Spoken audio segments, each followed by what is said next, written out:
up, Eddie? What's up? What's up? Hey, okay. Well, what's your favorite cookie set? Oh man, blindfolded. How long were you dancing for? 15 years? Favorite podcast so far? Of mine? Yes. I did one with Emanon clothing brand. Oh, Emanon. Yeah. Okay. And then one word that best describes you. Inspired. Complete the sentence. I live my purpose when? I help other people succeed. What's up? So I'm here with my guest, my homie Eddie Mac. You can check him out also. He has his own podcast, Setting Stages, and look him up on Instagram, look him up on Facebook. Notice no Boba today, but I wanted to talk to Eddie about how he started doing podcasts, and then he's going to teach you how to do a podcast. Yeah. Whoop, whoop. Let's do it. Let's do it. All right. Cool. Okay, Eddie, so why? Why are you doing this? Why podcasting? It kind of goes back a long ways. I have always had kind of this interest in public speaking. I really like to, I don't know, maybe I like to talk a lot, and it's true, and but I feel like it's always been there for me as far as like finding out about other people, knowing what it is that inspires them, knowing that what inspires me is like words and the things that I say to other people have made an impact too, but I know that there's other people that can make a difference for someone else. So what I mean by that is that when I'm doing a podcast and I interview a guest, their experience is different from mine. I can only say so much to inspire somebody or make a difference for somebody, which I really take a lot of pride in, and I gain a lot of fulfillment. But I know that I can draw someone else's passion or someone else's experiences in a podcast, and that can create, you know, someone else's wheels turning in their own way. So it's my way of kind of creating an outlet for someone who has a profession that's really unorthodox, and really inspire somebody else that might be trying to follow in the same footsteps. I just want to kind of continue it because I'm having a good time doing it, really. Nice. And whether there's an end picture or whatever, I you know, would I like to be recognized or like be known more for this thing? Definitely. Of course I want that. Yeah. Because I want to influence as many people as I can. But I don't have anything really set where I'm like, yep, that's going to be my end goal. Yeah. It's just, I'm going to do this and really enjoy the process.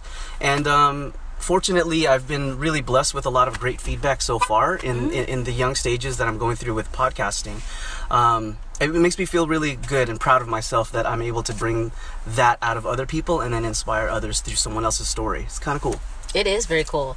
So you talked about all of the things that you like about it and the process. Kind of talk about what are some challenging things if you are interested in podcasting. I mean, he's been doing this for a while, so yeah.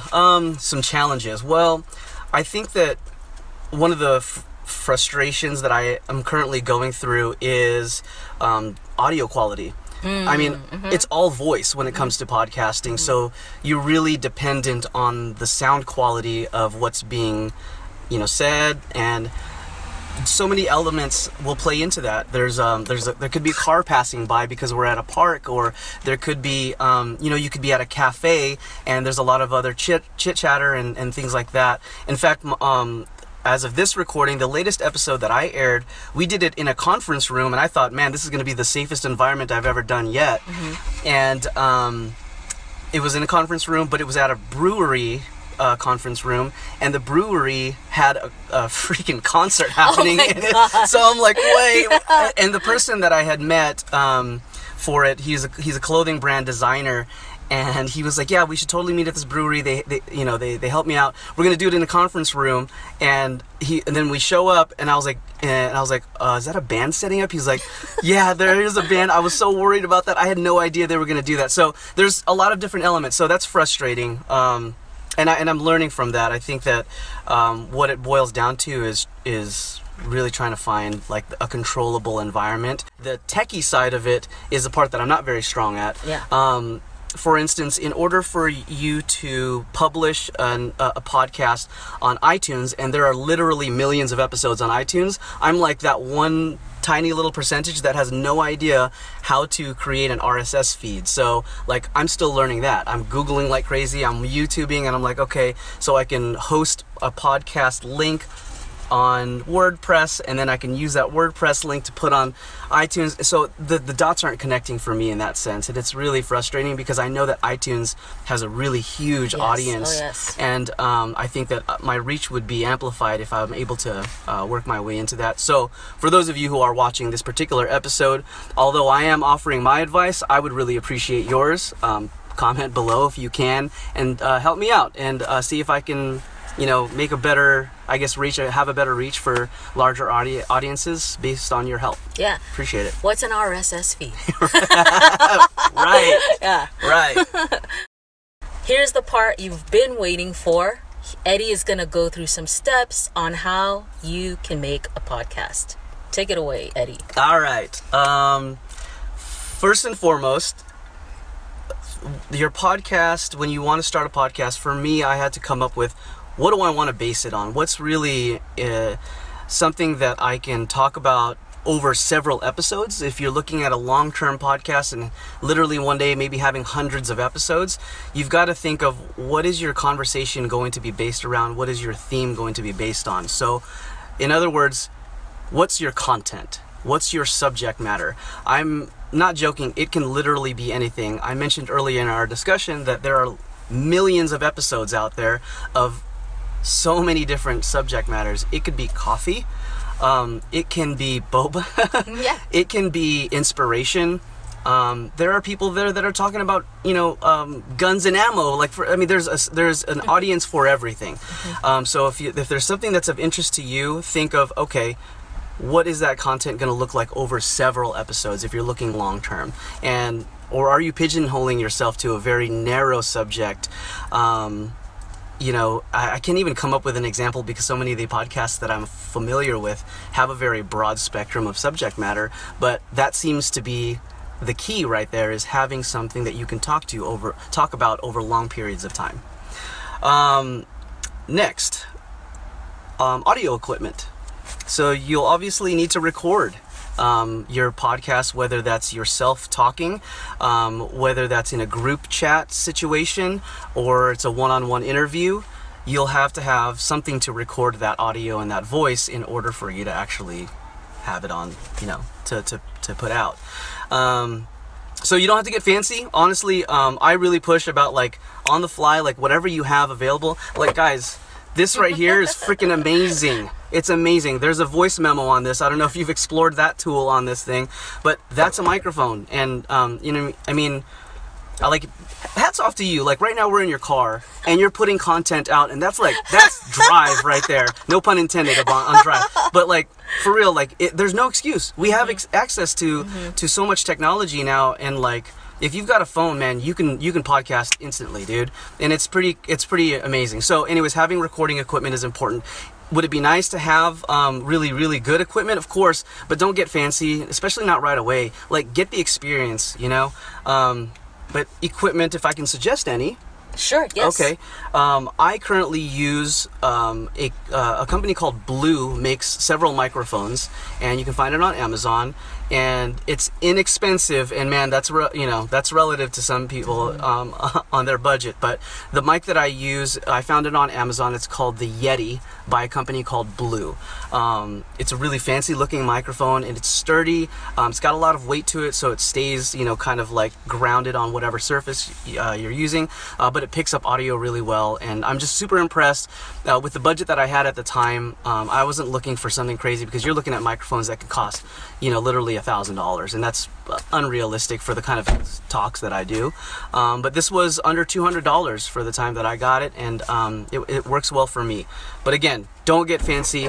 I've done a full recording on this before, and it sounded fine. I've done content on my Instagram with the headphones on, and that microphone sounds really good, and it blocks out a lot of outside noise too. So don't get fancy. You want to also be able to market your episode and get a following towards it, and call people to action towards your podcast episodes. So I currently use Instagram as my primary form of communicating on social media, and so I will post a picture, from a video slide or whatever. Like I'll have a video and I'll like take a screenshot of it on my phone where I'm talking to, let's say, Anna, for instance. I'll just take a screenshot of this right here, and I would use that photo as my way of marketing on social media that I have a podcast episode that would be airing with ANNASARAO. So that's just, examples of, bringing attention to your episode before it actually airs. So start to pre-plan that. Who are you speaking with? Maybe grab some quotes from your discussion because you've already had the discussion. Now review it and find like little tidbits of information that like you think is relevant to your audience, and then post that on media. Build some hype up for a week or 2 weeks or whatever, and then air it, and then just go hard and just give them all kinds of information on your podcast, and hopefully they'll be clicking on the link in your bio. It's interesting how a thumbs up will give you a little bit of feedback already. And or in my case, it's a listen. When I see a listen tick marker and I'm like, okay, reached out to someone else, right? When I don't get as many, can it be a little bit frustrating? Sure. I think that frustration is a little too strong of a word, but at the same time, you can't help but want other people to know that your content is good. So getting that listen or getting that like or even a comment it means so much, but at the same time, you gotta stay grounded, and you're like, well, how much does it really mean? Okay, but to answer your question more directly, to get past that, or to kind of keep myself grounded and away from revolving my content around how many likes I'll get or how many listens I'll receive, it's more like, why am I doing this? You started off with that question, and I think that if I'm constantly reminded of why I'm really doing it, it's because I really enjoy it. That's kind of the soul of it as it is. I take a lot of pride and I gain a lot of fulfillment from talking to people and making connections. And whether there's 2 people listen to it or like 200 people listen to it, that part is irrelevant. It's more so about how much did I learn from this person, and what opportunity am I creating for myself and for the person that's my guest when we can connect and maybe see eye to eye, or maybe draw some inspiration out of each other in that conversation. Like, that's really the core of it. I feel really fulfilled finding out about people, right, and what makes them better. Right. And that you cannot measure, right? Right. You don't have a button for that. There isn't a button for that. Like, how much did that inspire you? Like, there's not even words that can really explain that. You're spot on. Find a place to actually host your podcast episode. My podcast is only on one platform right now, and it's on SoundCloud. They make it extremely easy to be able to upload your audio onto the website directly. I mentioned earlier about my frustrations of having to host a podcast episode on a website and then using that link to upload to iTunes. So there's a lot of steps that I'm still learning about that. So the complications of it is that the timing of it, and you're even at the mercy of Apple actually approving your podcast to even be aired, because there's a lot of legalities. So, but SoundCloud, boom, upload your audio straight to the website, type a quick description, and make it public. Next thing you know, you've got a published and aired podcast. It's pretty easy. So SoundCloud makes it very accessible and user-friendly for sure. I guess in the grand scheme of things, if I can kind of finalize and wrap up, podcasting, or any content for that matter, I gotta say, like, again, stay true to yourself and what's important to you. There's gonna be an audience out there that is interested in Peruvian basket weaving, if that's what you're into, but if you're really passionate about it, stay true to it. You're gonna find the right people. If your content sucks to one group of people, let that be and let it go, because it's gonna, and I'll guarantee that. At the same time, there's going to be those who really, there's going to be that one statement that your guest said, or maybe that one statement that you said on your podcast that really stands out, and they'll share that with somebody else, and then that's when your following starts to become organic, and you'll feel a lot more true or sincere audience members, and less about just the thumbs up. You know, there's those people that are going to be very loyal to your podcast because you've said something, or you've created content that's relevant to them as well, and they relate to you. So be authentic, be true to yourself, and you know, don't fall into the hype of the thumbs up, for sure. If you really want to do this, like, just begin. And don't get fancy. That's the last thing that you want to do, is get caught up in, you know, the budget and all of that stuff. Just if you've got a phone, you've got everything that you probably need to make any video or audio content, for sure. Awesome. So there you have it. How to do a podcast, all the steps and everything that comes with it, right? The journey with Eddie Mac. Thank you for sharing. For sure. Again, no boba, but time with your friends is time well spent. And just like Eddie Mac said, you have to begin. So go do it now. Now. Peace.